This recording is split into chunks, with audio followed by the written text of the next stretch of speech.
All right, so what is up, everyone? My name is Chris, and today I'm going to be going way back to the 2004-2005 Philadelphia Phantoms, the second Calder Cup one here with the Flyers affiliate team, and I'm just going to be going back looking at that season. And you know what? Let's get started. All right, so the other day I'm kind of just like, throughout like this whole quarantine kind of thing, I've just been trying to stay positive with everything. And I was looking around my house, and I found, some DVDs, movies, things like that.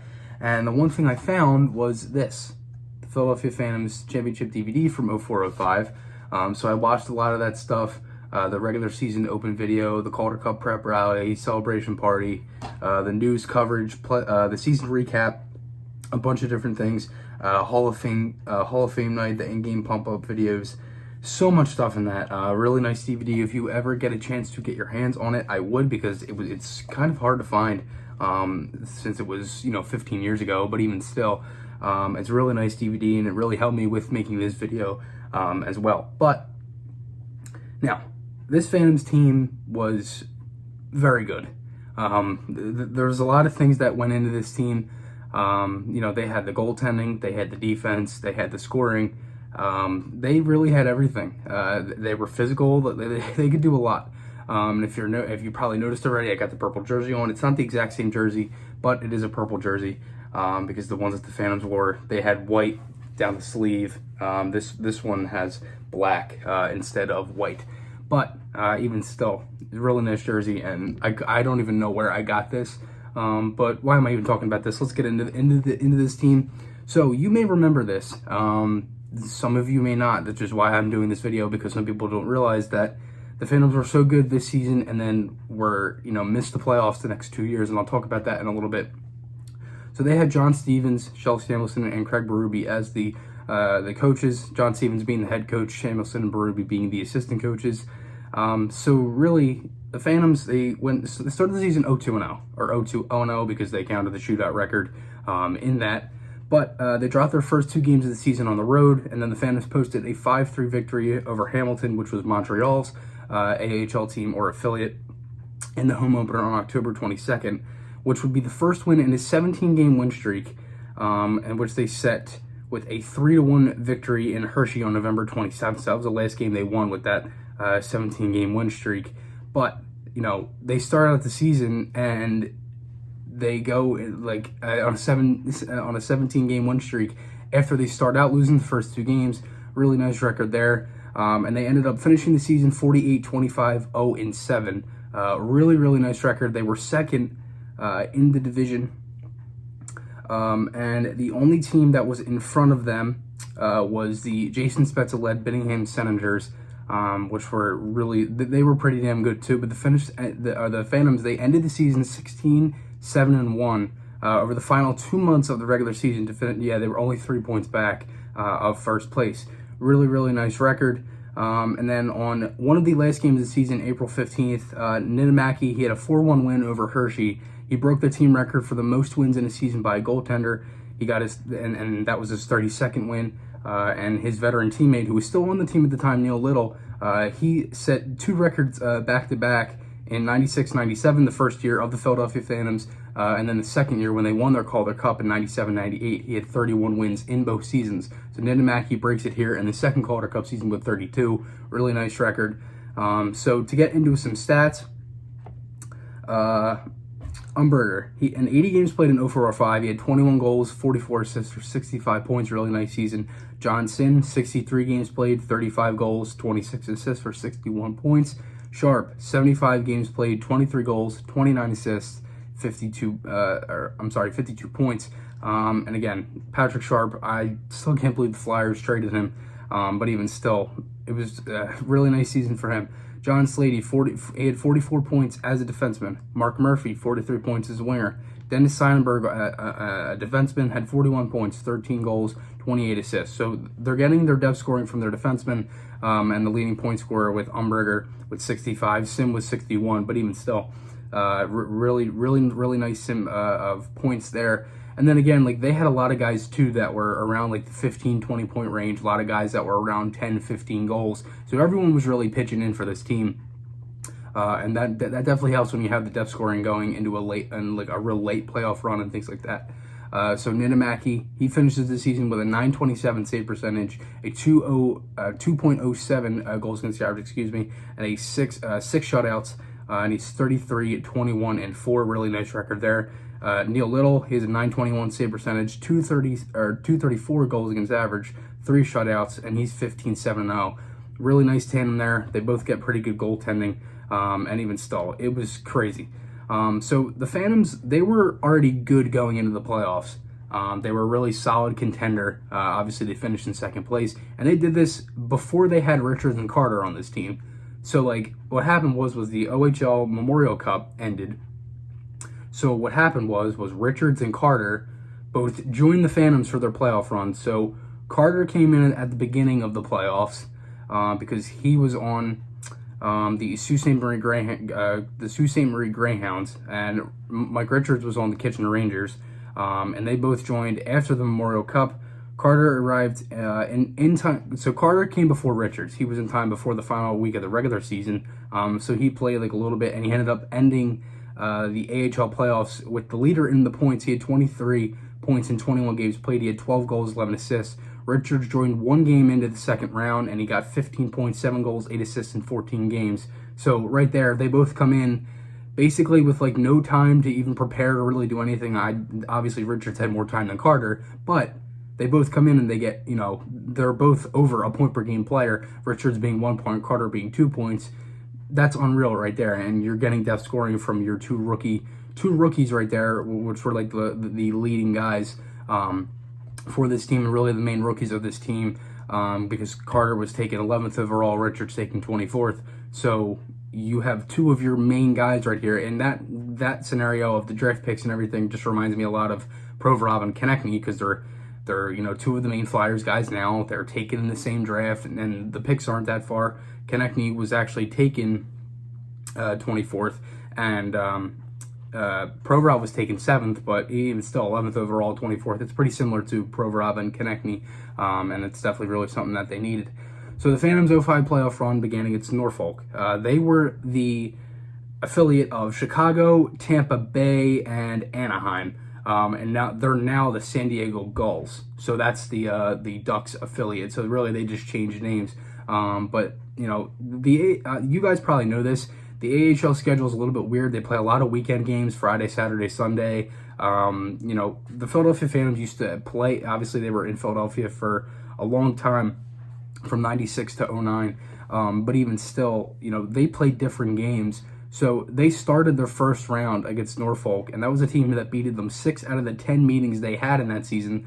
So the Phantoms were they already lost 6 of those 10 games to this team in the first round, and the Phantoms beat them in 6 games. This was the series that took. It was in the first round, right? So it was 6 games. So they won Game 6 at the Wachovia Center, which was across the parking lot from the Spectrum, because the Circus was at the Spectrum. So, and I don't know if this was the same year, but I remember myself going, when I was a little kid, I remember going to the Circus. And the only thing I remember from that is my dad getting me and my sister at the time snow cones. And that's it. That's the only thing I remember from that. And I think that might be the only time I was ever in the Spectrum. I was 2 when this happened. I was born in 2003, when the Phantoms when they won their second Calder Cup. And I was only 6 when they knocked down the Spectrum, which was, I believe, in 2009.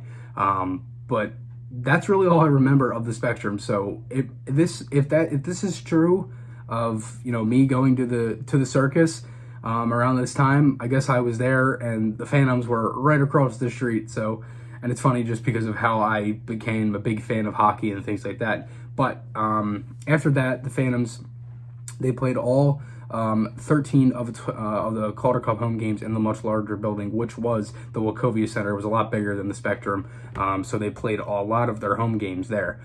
So in the second round, they played Wilkes-Barre Scranton Penguins, and Wilkes-Barre, they upset Binningham, which was led by Jason Spezza. That was the team that finished first overall. So Wilkes-Barre beat them. Phantoms won the first 2 games at home. They split games 3 and 4 in Wilkes-Barre, and then returned back to the center. And one of the most memorable games in team history. So they were trailing 4-1.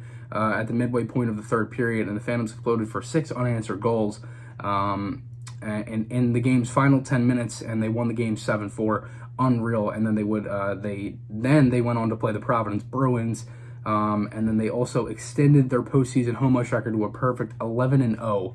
Unreal stuff right there. And even still, so they met up with Providence, so they beat Providence. The Phantoms were back to the Calder Cup final, and they beat Providence in 6 games. So they had a nice series there as well. And then they ended up sweeping the Chicago Wolves in the Calder Cup, and I will talk about that now. So they were in there for the first time since '98, the Phantoms getting to the Calder Cup final, and they were another team that they were pretty damn good, the Chicago Wolves. They had Kari Lehtinen in net, who is, a pretty good goaltender. Many of the people who watch me and, remember Lehtinen recently, he was the goaltender for the Stars for a long time, before they had Ben Bishop, but even still. So basically what happened was, it was really just, this series was goaltending. That's all it was.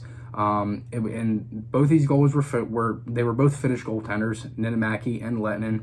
And the Phantoms, the first game was a shutout. The Phantoms win 1-0. So Niinimäki was just a little bit better here than Kari Lehtinen, and he was better in game 2. The Phantoms win 2-1 in double overtime, and they go back to Philly. And then the Phantoms were, as I said, they were 11-0 coming back home. And then they win 2-1 again in game 3, and then it was just crazy. And then in game 4, the Phantoms win 5-2. Really a explosive game there, because you have games where it's 1-0, 2-1, 2-1. You're expecting a team where someone's just gonna score a lot of goals, and the goalies are gonna let up. That's basically what happened, and it goes in the Phantoms in the Phantoms' favor. And in that game 4, the game that the Phantoms clinched the Calder Cup, they win. It was a AHL playoff record crowd of 20,103.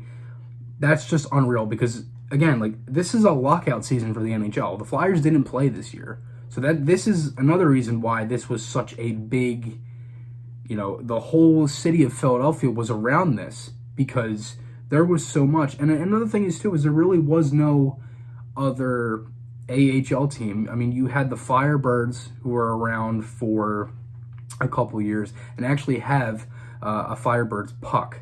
And I'm going to actually attempt to get that now. I'm going to show you that. All right, so I found that puck. So here's the Firebirds puck. It's pretty damn cool. So like the Firebirds, they were around for a couple years, and not many people really remember them. And hockey wasn't that big in Philly really until the Flyers came around. It was just there was so many other teams that were only around for a year or two. The Comets, the Rockets, and some of these teams you probably don't even know. And I didn't even know until I was doing all this research last night on this Phantoms team. But even still, hockey wasn't that big, and especially with the NHL lockout around this, and them playing in Philadelphia, there's going to be a lot of people there, because people wanted Flyers hockey. I mean, this was the year after the Flyers went to the Eastern Conference Finals, and they were a pretty damn good team, that season, and everyone wanted to see the follow-up and everything, and especially when there's a full season lockout. The only lockout I remember was 12-13. That was the year I actually became a fan, but even still, the Phantoms, they sweep it, and this was the first time since 1998 that the Phantoms won. So they get 2 in the span of 7 years. So Carter, his 23 points, that gave him the AHL's top scorer in the playoffs. And Niinimäki won the Jack Butterfield award as the Calder Cup MVP. Pretty nice award there. Even still, the Phantoms, they get the Calder Cup. And now this is where I'm going to talk about how the Phantoms kind of sucked for the next 2 seasons. So in 05-06, 9 of the Phantoms players were called up to play with the Flyers. 12 of them saw NHL ice. So they had Niinimäki, Carter, Richards, Sharp, Sim, Pitkanen, Sonnenberg, Meyer, and Umberger.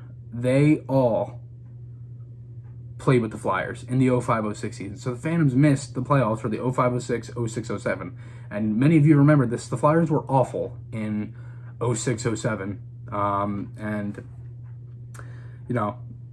that was really why they sucked, because they just rushed everyone up right after they won the Calder Cup, and they couldn't really do anything because it's completely different from, you know, AHL, NHL, everything like that. But, you know, I had a really good time doing this.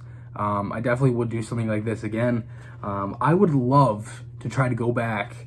I think I'm going to do this now. I just thought about this in my head. I might go back and try to find, if I can try to find something, I will do a video on the Philadelphia Firebirds, because they're really one of the only teams that I remember.